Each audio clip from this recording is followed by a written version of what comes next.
मुझे मातृत्व का सुख प्राप्त होगा और रघुनंदन को पिता का खिल उठेगा मन का उपवन, चहक उठेगा घर आंगन, स्वर्ग से भी सुंदर हो जाएगा ये भवन। माँ, कैसा अद्भुत होगा वो क्षण।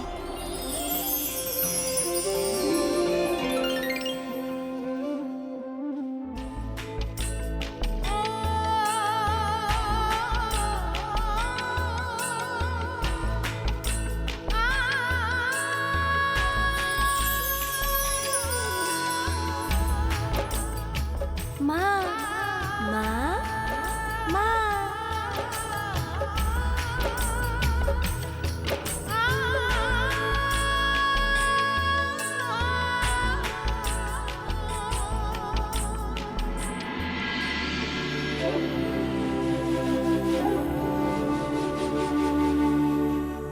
अकस्मात ही ये पुष्प मेरे रघुनंदन, मेरे प्रियतम, अपनी प्रिय के मन की बात समझ गया। स्वामी, आपको चित्रकूट के समीप का वन स्मरण है? मुझे वहां जाकर निर्मल पावन गंगा जल का पान करने की अत्यंत उत्कंठ इच्छा है मेरी। आपकी किसी भी इच्छा को मैं कैसे मना कर सकता हूँ वैदेही? आपकी इच्छा यदि वहां जाने की है तो आप वहां अवश्य जाएंगे। मैं शीघ्र ही व्यवस्था करूंगा। ये पुष्प संकेत है कि रघुनंदन ने मुझे जो वन में ले जाने का वचन दिया था वो शीघ्र ही पूर्ण करने वाले हैं।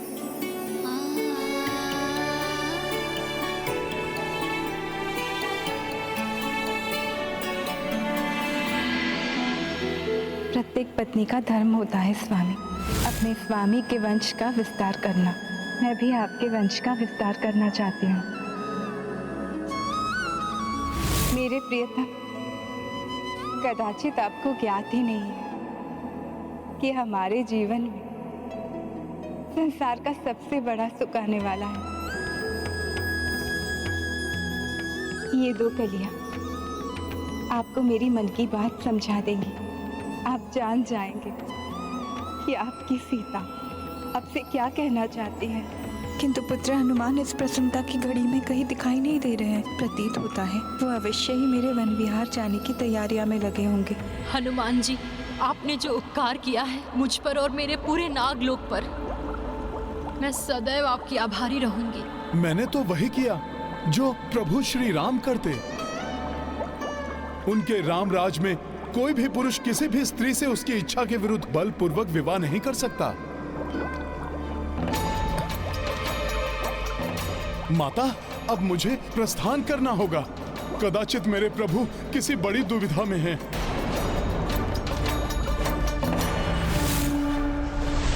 मुझे ऐसा क्यों प्रतीत हो रहा है कि मुझे इस समय अयोध्या में होना चाहिए था। ना जाने क्या होगा जब अपनी माता सीता के दुलारे हनुमान अयोध्या पहुंचेंगे।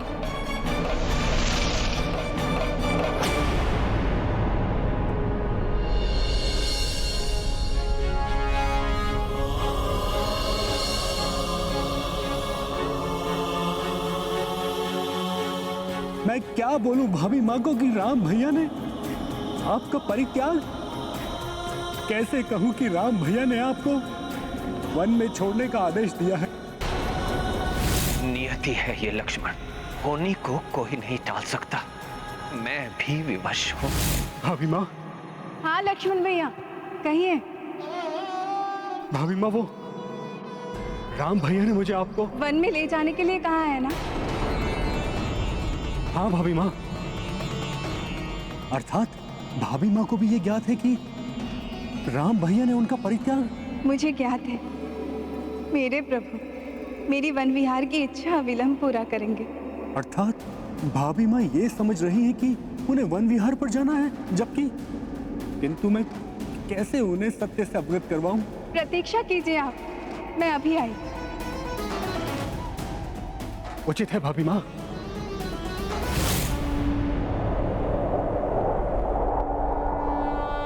आज मेरा मन इतना अधिक विचलित क्यों हो रहा है? कहीं प्रभु श्री राम या माता सीता? नहीं नहीं, आशा है कि दोनों सकुशल होंगे।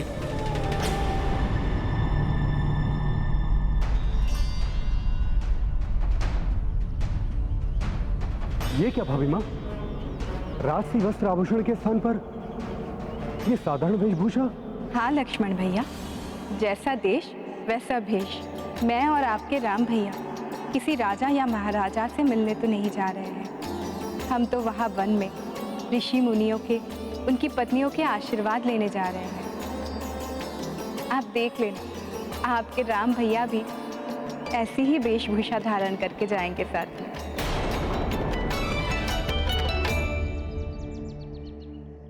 क्षमा करे भाभी माँ, राम भैया सूर्यवंश के पूर्वजों वाले कक्ष में हैं। उन्होंने वहां किसी को भी आने से मना किया है। हो सकता है स्वामी बाद में वन में आकर मुझे आश्चर्य में डालने को सोच रहे हो। भाभी माँ, प्रस्थान का मुहूर्त हो गया है, चले हम। किंतु स्वामी से आशीर्वाद लिए बिना मैं कैसे कहीं जा सकती हूँ? मैं पूर्वजों वाले कक्ष से होकर आती हूँ। किंतु भाभी माँ,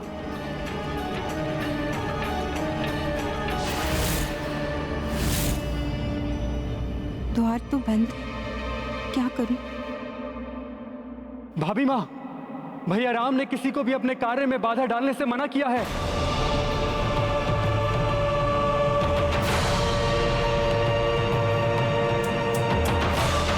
कैसे रोकूं भाभी माँ को?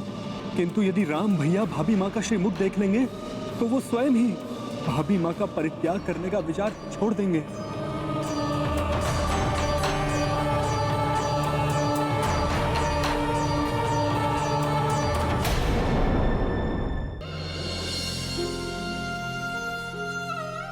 स्वामी, मुझे ज्ञात नहीं है आपके मन में क्या चल रहा है, किंतु जब आप इन सुंदर कलियों को देखेंगे तो आप अवश्य ही जान जाएंगे कि मैं आपसे क्या कहना चाहती हूँ। भाभी माँ, कहीं यात्रा का मुहूर्त ना निकल जाए। उचित है, चलिए लक्ष्मण भैया।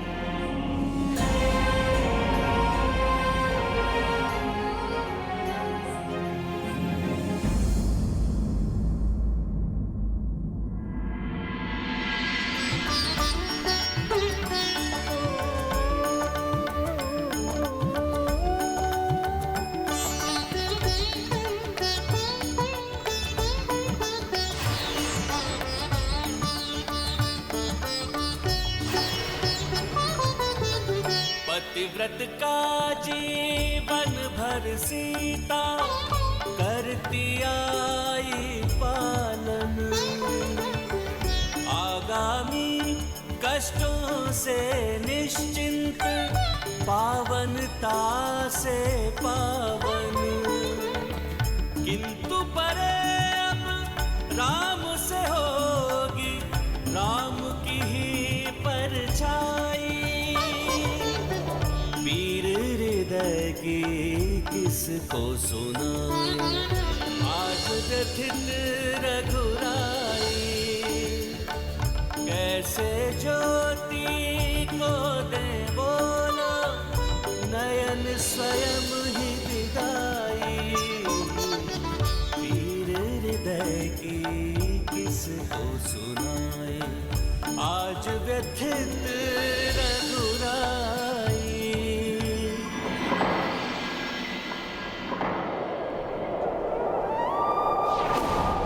सीते,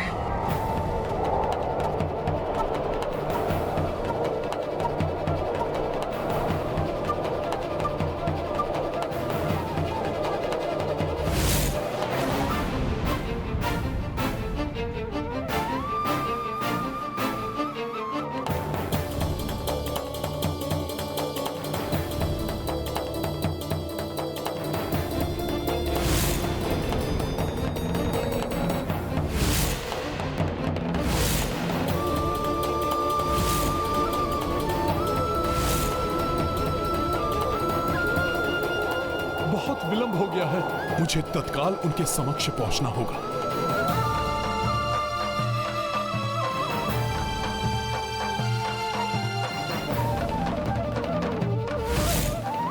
बड़ा उत्तरदायित्व व्यक्ति को निजी स्वार्थ से ऊपर उठकर कठोर निर्णय लेने पर बाध्य करता है।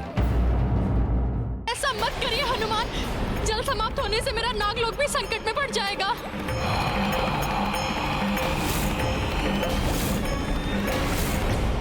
राजधर्म के निर्वहन के लिए मुझे सीता का परित्याग करना ही होगा।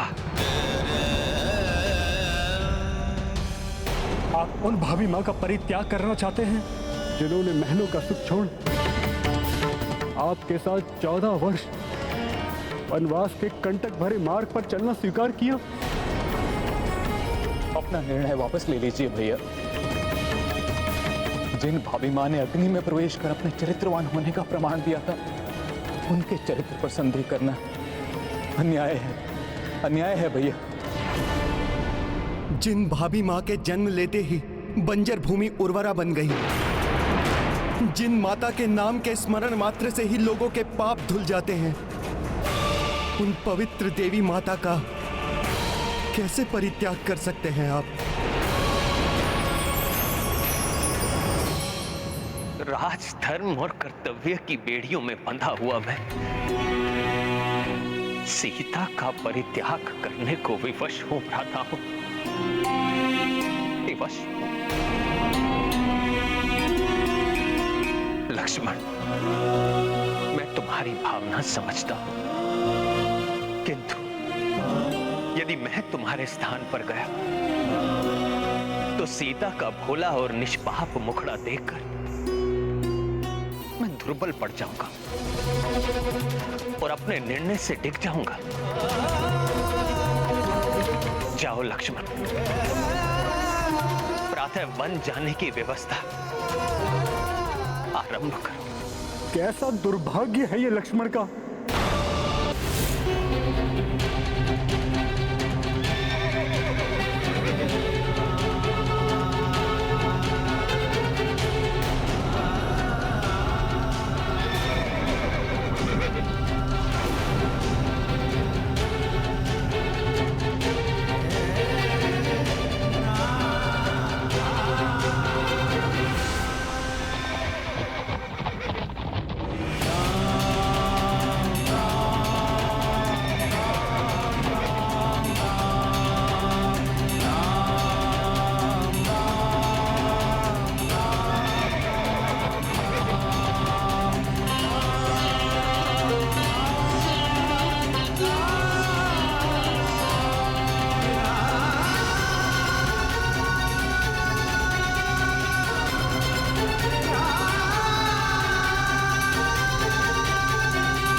सीते, मेरी प्रिय, मुझे क्षमा कर देना।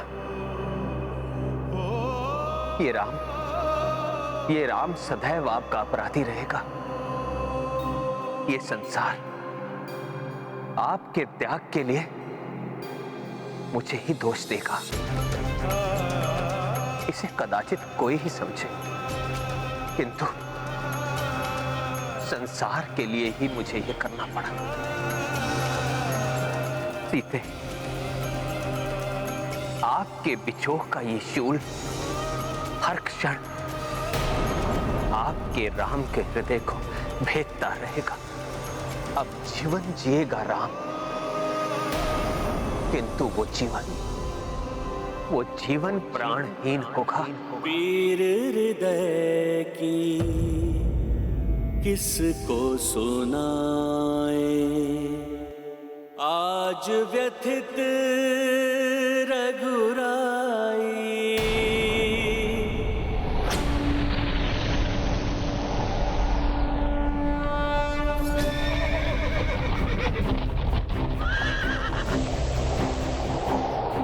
हनुमान ने देवी सीता को इस प्रकार जाते हुए देख लिया और उन्हें ज्ञात हो गया कि सत्य क्या है, तो अपनी माता सीता के लिए वो ना जाने क्या कर बैठे। लक्ष्मण तो क्या, कोई भी उन्हें संभाल नहीं पाएगा।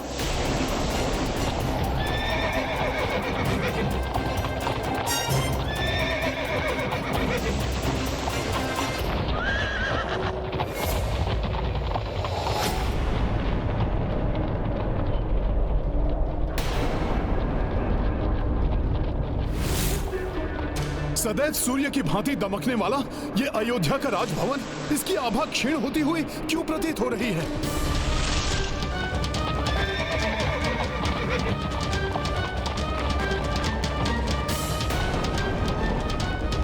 राजभवन की आभा तो और अधिक क्षीण हो गई है।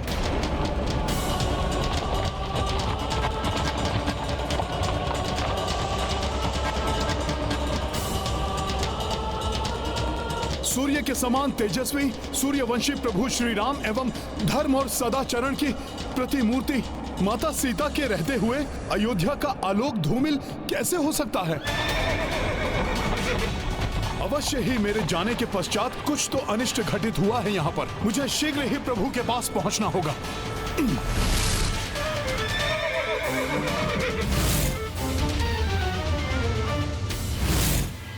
हनुमान अभी तो देवी सीता को नहीं देख पाए, किंतु जब उन्हें श्री राम द्वारा देवी सीता के परित्याग के बारे में ज्ञात होगा तो न जाने क्या करेंगे हनुमान। कहीं कोई बड़ा अनर्थ ना हो जाए।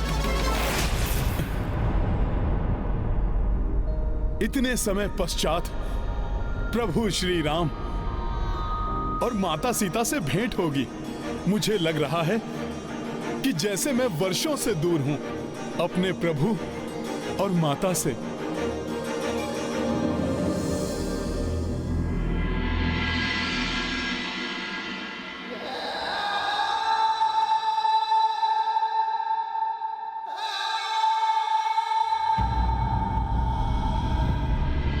पीर हृदय की किसको सुनाए, आज व्यथित रघुराई। विचित्र सा आभास क्यों हो रहा है मुझे यहाँ, जैसे सारा का सारा भवन ही प्राणहीन हो गया हो। सूर्य देव की दीप्ति क्षीण हो गई है, दीपों का प्रकाश मध्यम हो गया है। स्वर्ण रजत एवं रत्न जड़ित दीवारों से भी चमक लुप्त हो गई है, जैसे सर्वत्र दुख व्याप्त हो। श्रीहीन हो गया है जैसे सब कुछ। राजसभा में जाकर देखता हूं।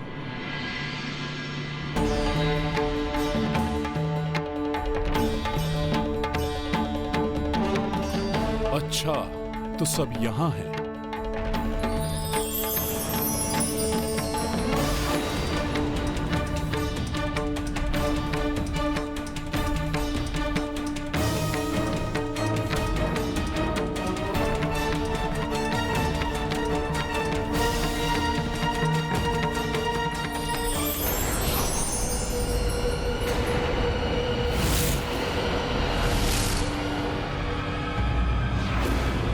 क्या यहां तो कोई भी नहीं है? फिर कैसा भ्रम हुआ मुझे? किंतु माता के अदृश्य होने का दृश्य मुझे पुनः क्यों दिखाई दिया?